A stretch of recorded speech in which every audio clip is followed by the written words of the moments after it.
Maaari bang magsitayo muna ang lahat para sa ating panalangin? Binibini, maaari mo ba ang pangunahan ang ating panalangin?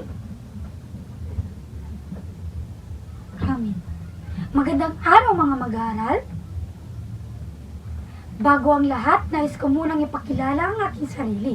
Ako nga po pala si Binibining Rayna Awali, ang inyong magsisibing guro para sa araw na ito. Bago magsiupo ang lahat, maaari bang pakipulot muna ng mga basura na inyong makikita sa ilalim ng inyong mga upuan at pakiayos na rin ang mga hanay ng inyong mga upuan. Mayroon bang lumiban sa araw na ito? Mabuti naman kung ganon. Narito ang ating layunin para sa araw na ito. Binibini, maaari mo bang basahin? Maraming salamat. Ngayon ay magkakaroon muna tayo ng pangkatang gawain. Ipapangkat ko kayo ngayon sa dalawang pangkatan. Ito ang magsisilbing unang pangkat at ito naman ang ikalawang pangkat. Ngunit bago iyon, maaari bang pakibasa muna ng panuto ng sabay-sabay? Maraming salamat. Bibigyan ko lamang kayo ng 1 minuto upang sagutan ang gawain na ito. At pagkatapos ay pipili kayo ng isang representante ng inyong grupo upang siya maglalahad ng inyong mga kasagutan. Malinaw ba, class? Kung ganon, ay maaari na kayong magsimula. Ang inyong 1 minuto ay tapos na. Maaari nyo nang ilahad ang inyong mga kasagutan. Pagkatisa, bigyan natin sila, class, ng 3 bagsak. Ngayon naman ay dadako tayo sa pangalawang pangkat. Bigyan natin sila, class, ng 3 bagsak. Ngayon, class, base sa ating ginawa, sa tingin nyo, ano kaya ang ating paksang tatalakayin sa araw na ito? Binibini? Mahusay. Bigyan natin siya, class, ng 3 bagsak. Ang paksang ating tatalakayin sa araw na ito ay tungkol sa disenyo at metodo. Ngayon, bago tayo dadako sa ating formal ng talakayan, ay magkakaroon muna tayo ng panibagong gawain. Bago iyon, maaari bang pakibasa muna ang panuto ng sabay-sabay? Maraming salamat. Kumuha lamang po ng isang kalahating papel para isulat ang inyong mga kasagutan.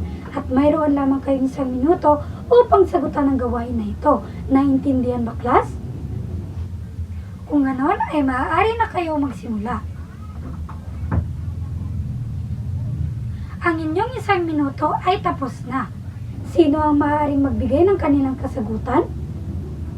Binibini? Ano ang iyong salitang nahanap? Tingnan nga natin, class, kung mayroon bang salitang sistematiko.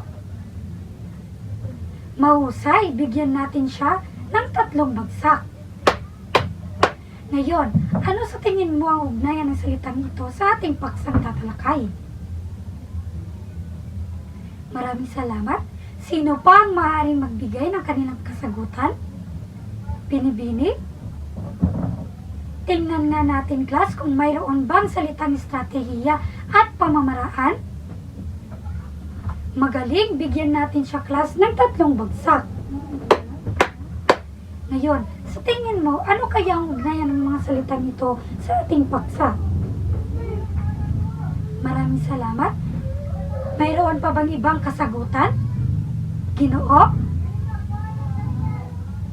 Tingnan nga natin, class, kung mayroon bang salitang proseso at pananaliksik. Magaling, bigyan nga natin siya, class, ng 3 bagsak. Ngayon, sa tingin mo, ano kaya ang ugnayan ng mga salitang ito sa ating paksang tatalakayin? Maraming salamat. Ngayon ay titingnan natin kung ang inyong mga sagot ba ay may kinalaman o akma sa ating paksang tatalakayin. Binibini, maaari mo bang basahin?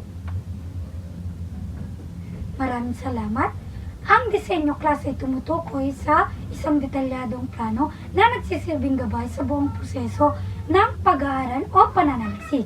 Ito ay ang nagtatakda ng mga hakbang na susundin ng manaliksik upang mangalap, suriin at bigyang kahulugan ang mga datos sa isang maayos at organisadong paraan.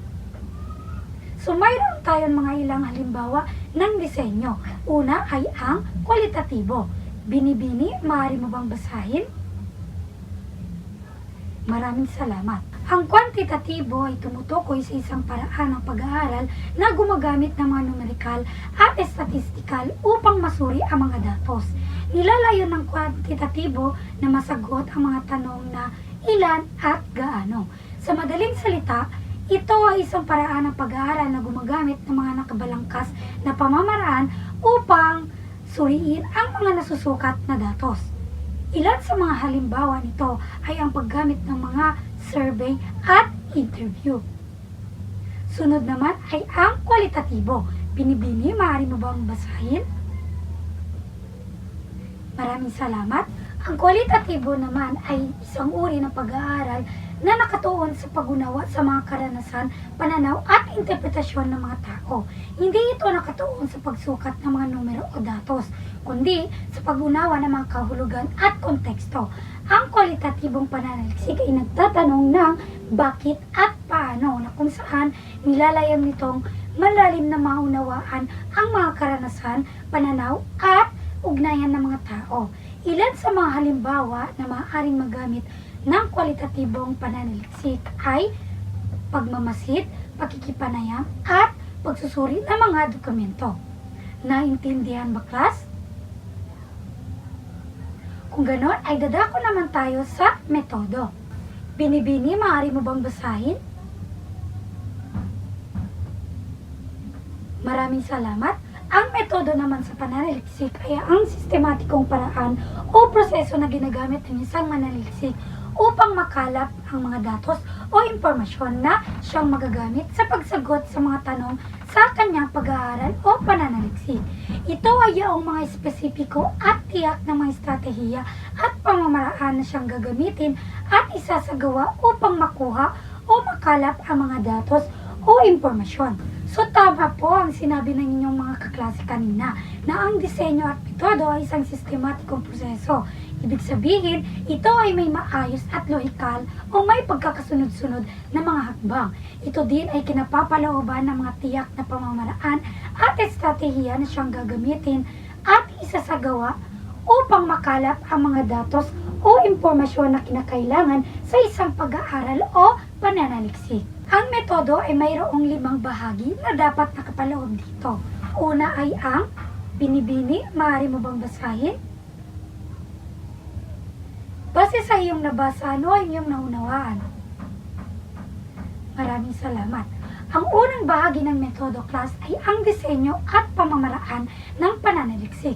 Ito ay tumutukoy sa mga tiyak na hakbang na gagawin o ang mga tiyak na pamamaraan o estratehiya na siyang angkop na gagamitin sa pagkalap ng mga datos para sa isinasagawang pag-aaral o pananaliksik. Pangalawang bahagi naman ay ang binibini, maaari mo bang basahin? Maraming salamat. Base sa iyong nabasa, ano ay iyong nanawaan? Maraming salamat. So tama po ang sinabi ng inyong kaklase na sa metodo ay dapat din nakapaloob ang tiyak na lokasyon kung saan isasagawa ang pag-aaral at ang mga mahalagang impormasyon ng mga target na kalahok o respondente tulad ng kanilang mga edad, kasarian, edukasyon, profesyon at iba pa. Pangatlong bahagi naman ay ang binibini, maaari mo bang basahin? Maraming salamat. Base sa iyong nabasa, ano ay iyong naunawaan?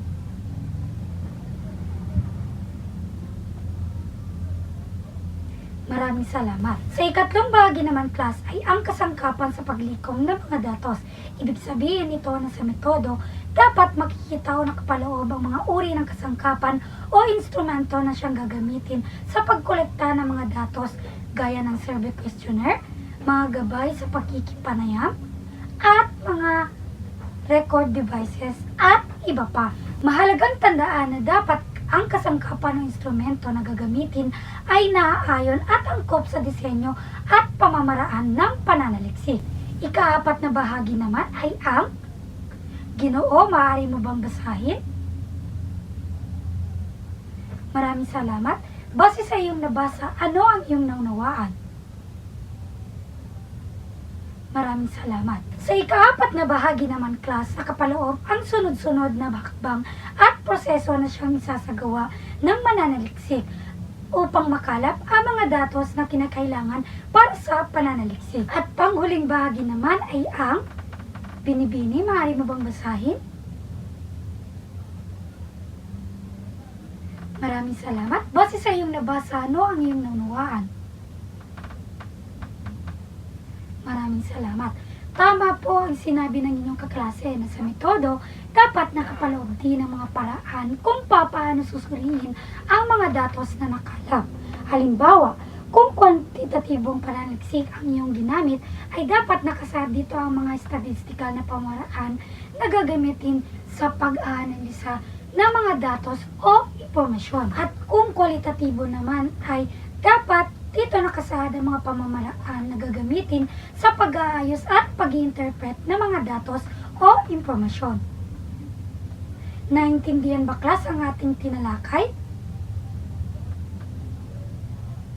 Kung ganon, ay susuriin natin kung talaga bang may naintindihan kayo sa ating paksang tinalakay.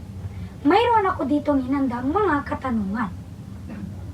Para sa unang katanungan, ano ang disenyo at metodo ng pananaliksik? Sino ang maaaring sumagot? Binibini?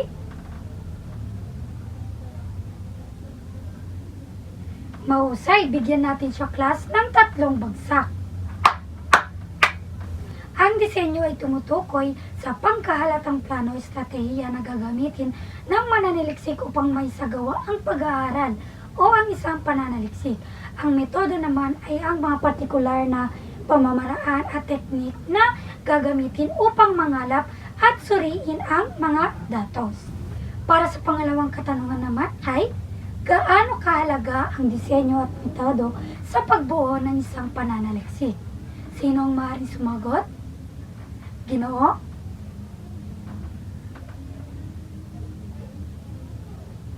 Mahusay, bigyan natin siya, class, ng 3 bagsak. Ang disenyo at metodo ay mahalaga sa pananaliksik sapagkat ito ang magsisilbing pundasyon ng isang matagumpay na pag-aaral o pananaliksik. Ito ang magsisilbing gabay sa buong proseso ng pagkalap at pagsuri ng mga datos o impormasyon na kinakailangan sa isang isinasagawang pananaliksik. Tunay ngang may naiintindihan kayo sa ating paksang tinalakay. Ngayon ay magkakaroon tayong muli ng pangkatang gawain. Ipapangkat ko ngayon ang klase sa 2 pangkat. Ito ang magsisilbing unang pangkat at ito naman ang 2 pangkat. Bago yon, maaari bang basahin ng sabay-sabay ang ating panuto?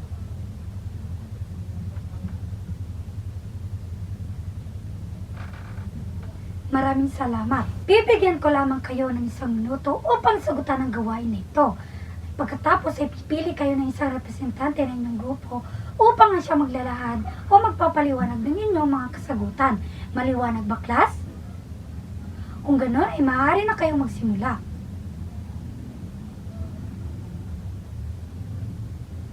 Ang inyong 1 minuto ay tapos na.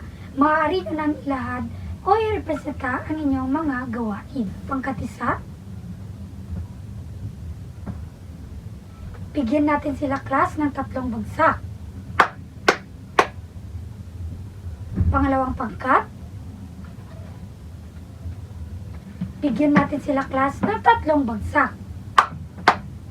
Ngayon, tingnan naman natin kung tama ba ang inyong mga sinagot. Simulan natin sa pagkakaiba ng disenyo sa metodo. Ang pagkakaiba ng disenyo sa metodo ay, ito ay tumutukoy sa pangkahalatang estratehiya o plano na ginagamit upang pagsamasamahin ang lahat ng bahagi ng pananaliksik sa isang lohikal at sistematikong paraan.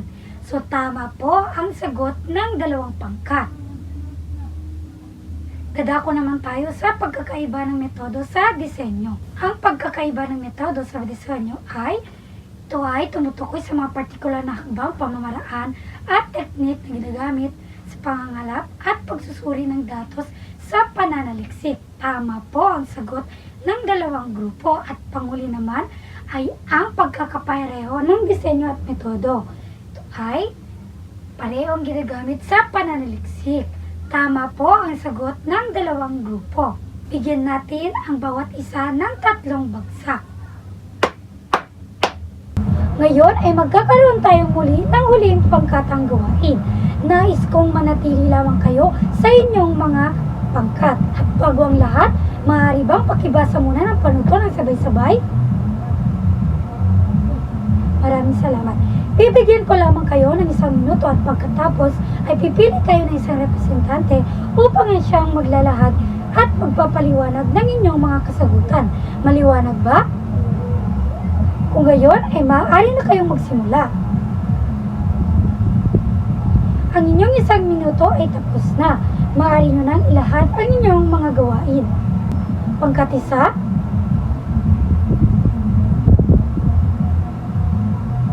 bigyan natin sila class ng 3 bagsak. Pangalawang pangkat, bigyan natin sila class ng 3 bagsak. Ngayon ay magkakaroon tayo ng pagsusulit. Kumuha lamang po ng 1 kalahating papel. At maaari bang basahin ang ating panuto ng sabay-sabay? Maraming salamat. Mayroon lamang po kayong 1 minuto upang sagutan ito. Maliwanag ba, class? Kung ganon, ay maaari na kayong magsimula.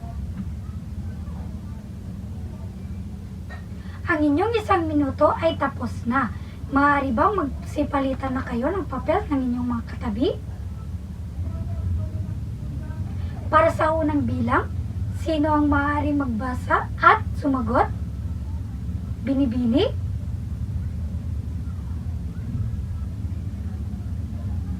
Tingnan nga natin kung tama ang kanyang sagot. Magaling, bigyan natin siya class ng 3 bagsak. Para sa pangalawang bilang naman, sino ang maaaring bumasa at sumagot? Binibini?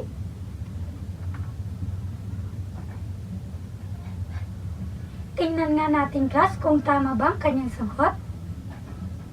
Tama, bigyan natin siya class ng 3 bagsak.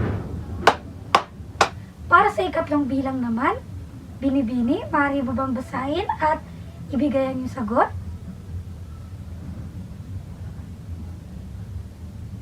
Maraming salamat. Tingnan nga natin, class, kung tama ba ang kanyang sagot. Tumpak, bigyan nga natin siya class ng 3 bagsak. Para sa ika-4 na bilang, sino ang maaaring bumasa at magbigay ng kanilang sagot? Binibini?